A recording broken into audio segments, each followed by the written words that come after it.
অচিনপুর গ্রামে একটি বিশাল বড় আম গাছ ছিল। তবে গ্রামের সবাই বিশ্বাস করত এই আম গাছে নাকি ভূত থাকে। দিনের বেলায় সব বাচ্চারাই সেই আম গাছের নিচে খেলাধুলা করত, কিন্তু রাত নামলেই গাছের চারপাশে নিস্তব্ধতা নেমে আসত। কেউই সাহস করে ওই গাছের কাছে যেত না। একদিন রাজু মনে মনে প্রতিজ্ঞা করল সে রাতে আম গাছটির কাছে যাবে।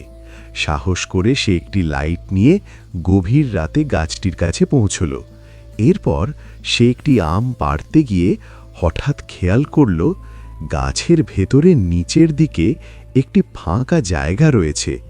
ঠিক তখনই তার লাইটের আলো পড়তেই গাছের ভেতর থেকে সাদা রঙের কিছু একটা ভেসে বেরিয়ে এলো উড়তে উড়তে। দৃশ্যটি দেখে রাজু ভয়ে হতবাক হয়ে দাঁড়িয়ে রইল এবং অবাক দৃষ্টিতে সেই সাদা জিনিসটির দিকে তাকিয়ে থাকল। কিন্তু সাদা জিনিসটি তাকে ভয় দেখানোর বদলে নরম কণ্ঠে বলল, আমাকে ভয় পেও না, তুমি কি আমার সঙ্গে বন্ধুত্ব করবে?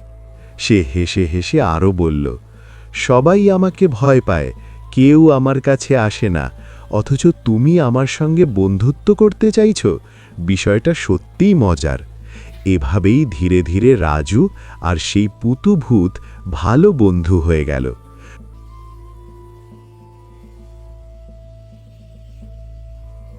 পুতুভূত রাজুর জন্য গাছ থেকে আম পেড়ে এনে তার হাতে তুলে দিল। এরপর তারা একসাথে অনেক হাসি খেলা আর আনন্দে সময় কাটাতে লাগল। শেষ পর্যন্ত রাজুর বন্ধুত্বের কারণে পুতুভূত তার অভিশাপ থেকে মুক্তি পেয়ে গেল। কারণ পুতুভূতের অভিশাপ ছিল, যেদিন কেউ তার সঙ্গে সত্যিকারের বন্ধুত্ব করবে সেদিনই সে মুক্তি পাবে।